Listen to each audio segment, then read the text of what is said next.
Bismillahirrahmanirrahim.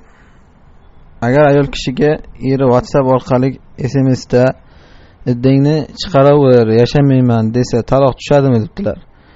Bu birinchi qismi. Bu uchinchi taloq debdilar. Va jahl ustida aytilgan taloq. Shu taloqlar tushadimi degan ekanlar. Birinchi masalaga qarasak, xat orqali yo'llangan taloq tushadi. Chunki al-ibratu bil maqasid la bis suwari va la bil alfazi wal mabani. Fiqh ilmida, usul fiqhda qoida bor. Bunaqangi muomalatlarda, insonlar o'rtasida bo'lgan muomalalarda e'tiborni maqsadga qaratiladi. Bu narsalarning surati, kayfiyatiga emas. Iddayni o'tiraver deyishlik taloq maqsadida aytilgan bo'lsa, boshqa ma'noda aytilmaydi ham o'zi. Ya'ni kinoya talog'i deyiladi. Bu taloq deyiladi. Endi buni xat orqali bo'lganligi ham taloq hukmida. Chunki xat orqali Rasululloh risolatni hukmini qoyim qilganlar. Ya'ni risolatni xat orqali yo'llaganlar insonlarga. Bu taloq batariqa a'lo bo'ladi. Ya'ni oxirat ishi bunday xat bilan hal qilinyapti, hujjat qoyim qilinyapti kofirlar ustiga. Bu taloq masalasi ham batariqa a'lo. Shunday xat bilan hal bo'laveradi. Buni xat bilan bo'lganligi hech qanday taloqqa nuqson kirgizmaydi. Eddini o'tiraver deyishlik kinoya taloq deyiladi. Va kinoya taloq bilan aslida nechta taloq tushadi deganda ham ixtilof bor. Qur'on sunnatga qaytsak, kinoya taloqda bitta taloq tushadi. Kinoya taloq ya'ni yuqoridagidek eddingni o'tiraver, uyingga ketgin degan gaplar, shunaqa narsalar bo'lsa, ko'zimga ko'rinma, yo'qol, unaqa narsalar hammasida bitta taloq tushadi.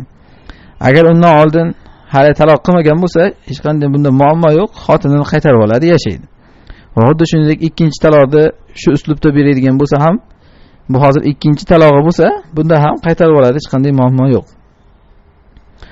Va endi agar muammo uchinchi taloq bo'lsa debdilar.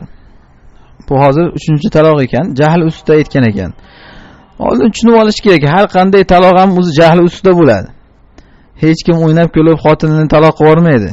Yaxshigina o'tirgan paytda. Taloq o'zi shu urush janjaldan, kelishmovchilikdan kelib chiqib talog'ini beradi yoki unisi talog'ini so'raydi. Shuning uchun jahl ustida qilingan taloq tushadi, bunda muammo yo'q.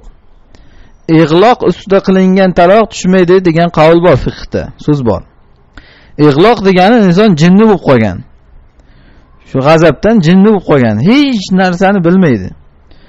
Buni alomati shundaki, har bir inson o'zini bosib olgandan keyin xotiningni taloq qilib qo'yding desa, yo'q, men taloq qilganim yo'q, xotinimni deb tursa, ana shu holat aytiladiki, ha bu Iso olib qolgan ekan u taloq degan paytida. Ana buni talog'i tushmaydi. Lekin bu shunchaki jahl chiqib ketganda qilgan taloq ekan deb ijozat berib yuborilavermaydi. Demak, qisqasi hozir bu uchinchisi bo'lsa, iddayni o'tiraver degan gapi, undan oldin ikki marta taloq qilgan bo'lsa, mana bu uchinchi taloq tushadi. Ular endi yashamaydi. Ular demak hozir bir-biriga shu bilan harom bo'ladi. Va ayol iddasi tugaydi. Iddasi tugagandan keyin o'zi ixtiyor bilan boshqa erga tegadi. U er bilan er xotin bo'lib yashaydi. To'shakda birga bo'ladi. Ular keyin o'zlari yashaydi, qancha yashasa, hech kim ularni ajratmaydi. Qachon yana o'z ixtiyori bilan u er uni javobini bersa yoki xotin undan ajralsa, shundan keyin bu eriga yangi nikoh bilan qaytishligi mumkin bo'ladi. Alloh subhanahu va taoloning so'zi shunga dalolat qiladi. Fa in talaqaha, agar uchinchisida yana erkak taloq qilsa, fala tahillu lahu min ba'du hatta tankiha zawjan ghayra. Bundan keyin bu ayol eriga halol emas, toki boshqa erga tegmaguncha degan. Allohu a'lam.